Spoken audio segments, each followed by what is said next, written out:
ദക്ഷകാണ്ഡം തുടരുകയാണ്.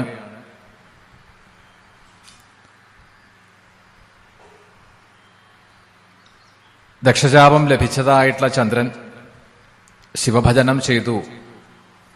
അങ്ങനെ ഭാഗികമായി ശാപമോചനത്തെ നേടി.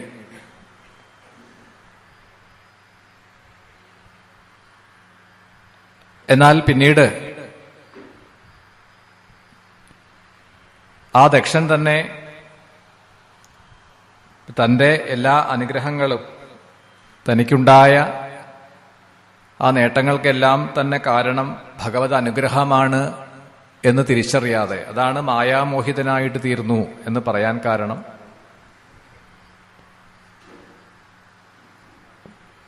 വീണ്ടും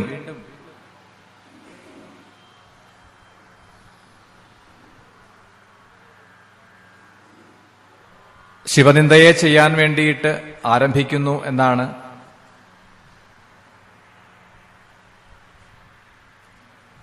അപ്പൊ അതിനു മുൻപായിട്ട് തന്നെ ഈ ദക്ഷന്റെ പ്രാർത്ഥനയെ കേട്ടിട്ടാണ് ജഗദംബിക പരാശക്തി തന്നെ പുത്രീ രൂപത്തിൽ വന്ന്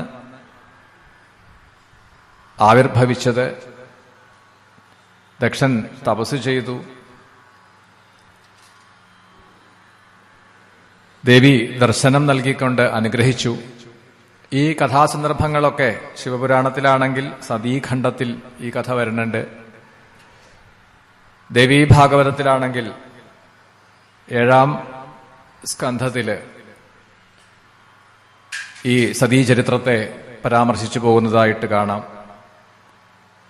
അപ്പൊ തനിക്ക് പരാശക്തി തന്നെ പുത്രീരൂപത്തിൽ വന്ന് അവതരിക്കുമെന്ന അനുഗ്രഹം ലഭിച്ചതായിട്ടുള്ള ദക്ഷൻ വളരെയധികം കൃതാർത്ഥനായി ആ ദേവിയെ സ്തുതിച്ചു. പക്ഷെ അവിടെ വരം നൽകുന്ന സമയത്ത്, അനുഗ്രഹം നൽകുമ്പോൾ തന്നെ പറയുന്നുണ്ട്, ഏതെങ്കിലും തരത്തിൽ ഒരു നിന്ദ ചെയ്താൽ, ഇപ്പൊ നമുക്ക് നമ്മളുടെ ഭൗതിക ജീവിതത്തിൽ പലപ്പോഴും ഇപ്പൊ നമ്മൾക്ക് ഭാര്യാഭർത്താക്കന്മാരാണെങ്കിലും അല്ലെങ്കിൽ കുട്ടികളാണെങ്കിലും അവർ തമ്മിലുള്ള ആ ഒരു സ്നേഹം, വാത്സല്യം, അതൊക്കെ എപ്പോ വേണമെങ്കിലും അതിന് മാറ്റം സംഭവിക്കാം എന്നാണ്. എല്ലാവരും ഒരേപോലെ എല്ലായ്പ്പോഴും ആയിക്കൊള്ളണം എന്നില്ല. പ്രകൃത്യാ തന്നെ ഗുണഭേദം അനുസരിച്ചിട്ടാണ് മനുഷ്യർക്ക് പെരുമാറാൻ കഴിയുക. അപ്പൊ അത്തരത്തിൽ എന്റെ മകളാണ് എന്നുള്ള ആ ഒരു വിചാരത്തോടുകൂടി അച്ഛന് ഒരു അധികാരമുണ്ട്, സ്വാതന്ത്ര്യമുണ്ട് ശാസിക്കാനും ശിക്ഷിക്കാനുമൊക്കെ. അപ്പൊ ഏതെങ്കിലും ഒരു തെറ്റ് പ്രവർത്തിച്ചാൽ, അധാർമികമായ രീതിയിൽ എന്തെങ്കിലും ഒരു പ്രവൃത്തി ഉണ്ടായാൽ, അഥവാ പൊതു ഇടത്തിൽ വെച്ചുകൊണ്ട് ഒരു സദസ്സിൽ വെച്ച് നിന്ദിക്കുക, അധിക്ഷേപിച്ചുകൊണ്ട് സംസാരിക്കുക, അങ്ങനെ എന്തെങ്കിലും ഒരു ഇതുണ്ടായാൽ ഞാൻ അങ്ങയുടെ പുത്രി എന്നുള്ള സ്ഥാനത്തെ ഉപേക്ഷിക്കും എന്ന് പറയുന്നതായിട്ട് കാണാൻ പറ്റും. അപ്പൊ അതാണ് പിന്നീട് സംഭവിച്ചിട്ടുള്ളത്. എന്തുകൊണ്ടാണ് ആ പരാശക്തി തന്നെ പുത്രീ രൂപത്തിൽ വന്നു എങ്കിലും ആ പദവിയെ ഉപേക്ഷിച്ച് എനിക്ക് ദാക്ഷായണി എന്നുള്ള ആ പദവി വേണ്ട എന്ന് പറഞ്ഞുകൊണ്ടാണ് പിന്നീട് അവിടുന്ന് ശരീരത്യാഗത്തെ ചെയ്തുകൊണ്ട് അന്തർധാനം ചെയ്യുന്നത് എന്ന് കാണാൻ പറ്റും. അപ്പോൾ ഇവിടെ അതിൽ നിന്നും കുറച്ച് വ്യത്യസ്തമായിട്ടാണ് ഈ കഥകളുടെ ഒരു രീതി എന്ന് കാണാൻ പറ്റും. ഇവിടെ ദേവി തന്നെ തപസ് ചെയ്തു എന്നാണ് പറയുക. ശ്രീപരമേശ്വരനെ തപസ് ചെയ്തു എന്നാണ്.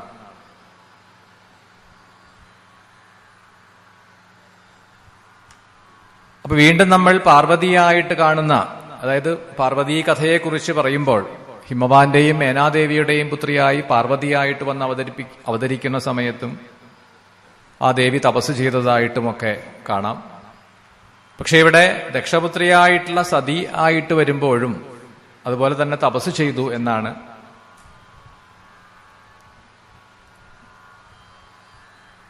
അപ്പൊ തന്റെ അച്ഛനോട് തന്റെ ആഗ്രഹം അറിയിക്കുകയാണ്, എനിക്ക് തപസ് ചെയ്യണം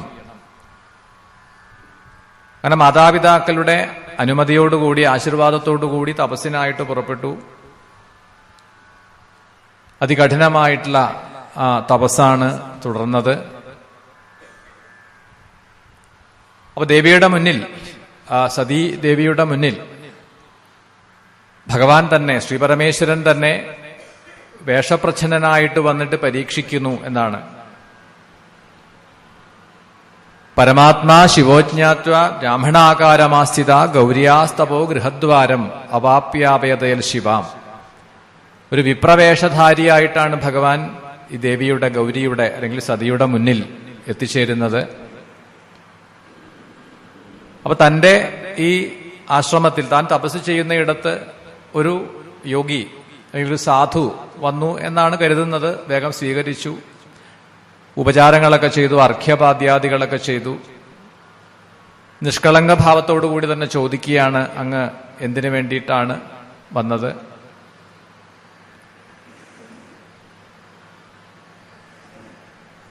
അപ്പോൾ പറഞ്ഞു, താൻ ആരാണ് എന്ന് വെളിപ്പെടുത്താതെ തന്നെ ഭഗവാൻ പറയുകയാണ് ആ വിപ്രവേശത്തിൽ വന്ന്,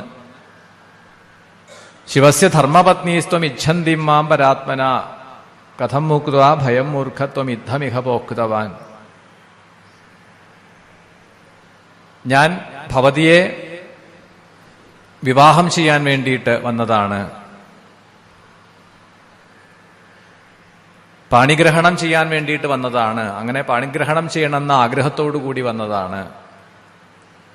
പക്ഷെ അത് കേട്ടപ്പോൾ ദേവിക്ക് കുറച്ച് വിഷമമായി.